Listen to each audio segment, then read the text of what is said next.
Q3 is here. Now, this is a pivotal moment in direct to consumer. The reason for this is because a lot of brands are in preparation for Black Friday, the biggest sale of the year. Black Friday, Cyber Monday, that happens leading into Q4. So I broke down this tweet. Let me pull it up.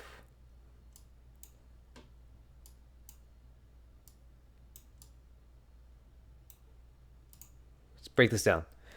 So in order for us to find success, let's say we're in the direct to consumer space, we're trying to scale our company, and of course we want to reap the rewards in Q4. Well, a successful Q4 is a byproduct of what is being done at this current moment.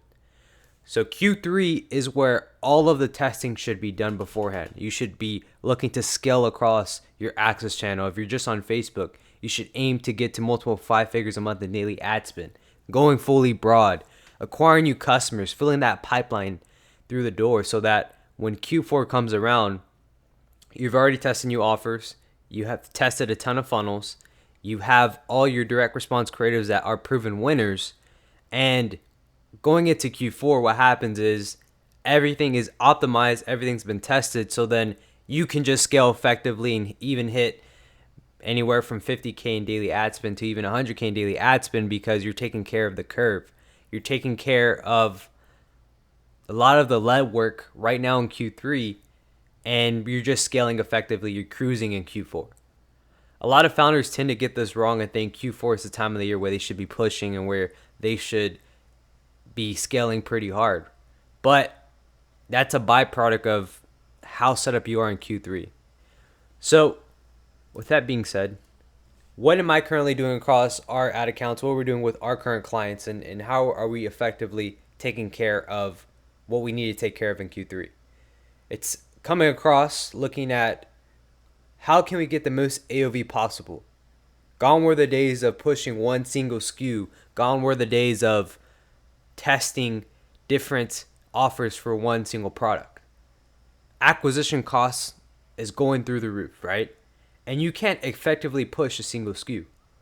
So what I'm doing is optimizing current bundles, pushing together the top hero products, increasing the AOV, testing that with the landing page, testing off the different direct response creatives. This could be specifically using paid actors, UGC from existing customer bases, static images, using AI tech to build out variations of that. And we're pushing that through right now into our campaigns, going fully broad on Facebook, going one campaign, 2 DCTs, and then winning ad set and increasing the budget by 20% every other day. So then we're slowly increasing the ad spend. We're testing multiple funnels. We're testing multiple creatives. We're testing a bundle so that going into Q4 rolls around, we've already have proven methods. We have campaigns that are firing off, that are acquiring customers for dirt cheap within our KPI. And then from there, the plan is just increasing the budget on that, hitting and trying to get to 50K in daily ad spend, trying to get to 100K in daily ad spend. Because what happens in Q4 is your CPMs are going to be cheaper. Your cost to acquire a customer is going to be even cheaper than what you're seeing right now. That's just the nature of the seasons.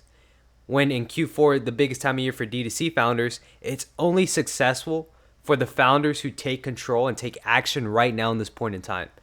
You're not going to see any huge incremental lifts if you start to test at the beginning of Q4, trying to test new offers at the beginning of Q4.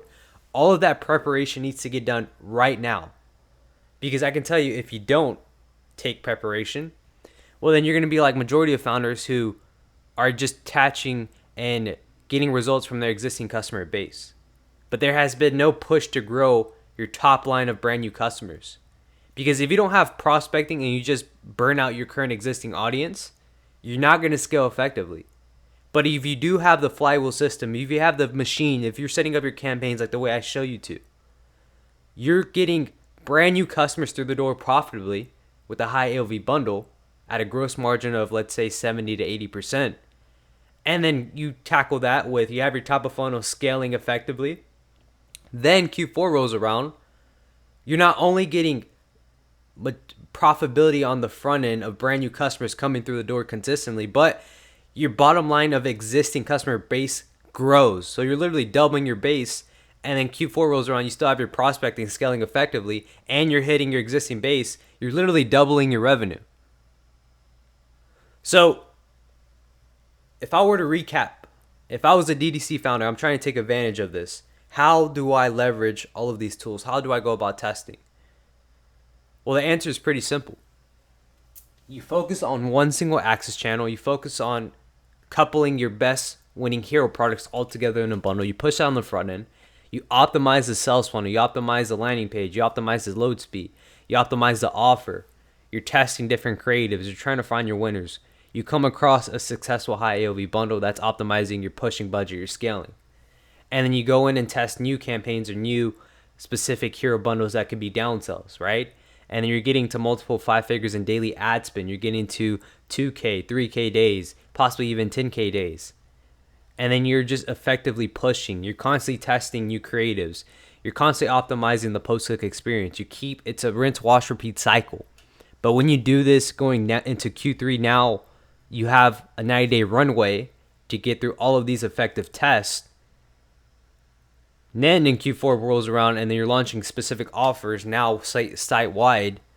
You're getting brand new customers to opt in on a high AOV bundle. You're not pushing like 50% off discounts because you're not like everybody else. Your perceived value of your product goes up higher. You're scaling. You're hitting brand new customers. You're retargeting existing customers with the downsell, possibly another AOV bundle. You're getting all your offers in place to hit top of funnel, to hit bottom of the funnel, and retarget and increase the LTV. That's where the focus should be. Your focus should be, no, I'm not going to acquire customers for dirt cheap. I'm going to acquire customers profitably. And when you have that system and when you have that flywheel effect and you have a ton of cash flow, you can redistribute where if you want to launch new products, you can. If you want to launch new offers, you can.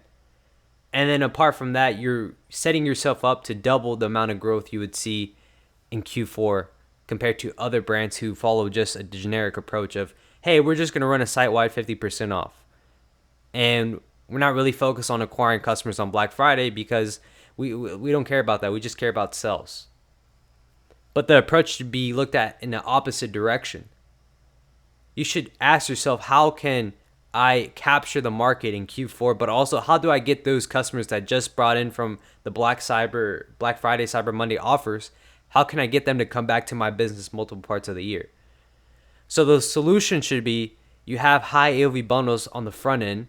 Going into Q4, now you come up with a specific offer that fits these users. So an offer I would want for Black Friday, Cyber Monday would be something along the lines of if they spend $70, they get Y free. They get another downsell or another access to products.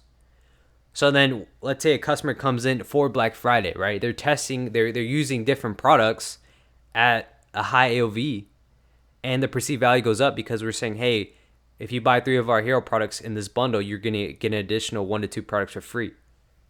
And then that end user that comes across and bought from your business in Black Friday, you're diversified in all your competitors because your competitors are just giving them one single SKU.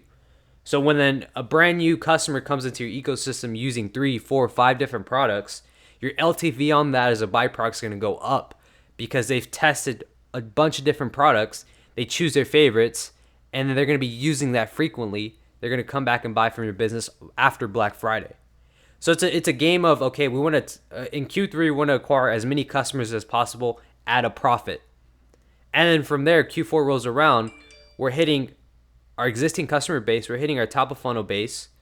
And then from there, we have a Black Friday, Cyber Monday offer with another downsell. So then people that opt in for Black Friday, they're using multiple products and we're seeing a byproduct of higher LTV. So then now going into next year, 2024, we've grown our existing customer base. Out of these customers, majority of them are coming back based off the LTV with these high AOV bundles. And then we're effectively scaling and now we can test new offers going into 2024.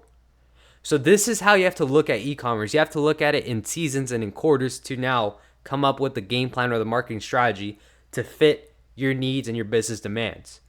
Every business scales with cash flow. Every D2C e-commerce business, the ones that do it well, are capital efficient. They're diversified in multiple channels. They're diversified on Facebook. They're diversified on Google. They're using TikTok to tap into that Gen Z type of audience, right? So it's all about how you use these access channels, but ultimately it's you're capital efficient, you're scaling effectively on one channel. You use, let's say, a Google for retargeting to aid with Meta, and then you're diversified into TikTok. So then when Black Friday rolls around, you have different customers coming in at different pockets of platforms, and then you have the AOV bundle on that. They're coming back as well to increase the LTV for your business because they're testing multiple products that they wouldn't have if you're following every other brand that just gives a huge discount for one single SKU. So I hope you found this valuable. This is just my mindset and how I'm shifting everything and optimizing our strategy to get our customers the highest profit margin of growth in Q4. It starts today. It starts right now. It starts with testing. So if you have any questions, you can download my 30-page protocol while I break this down more in depth. But if you have any questions, as mentioned before, just drop them down in the comments. I'll see you guys in the next one.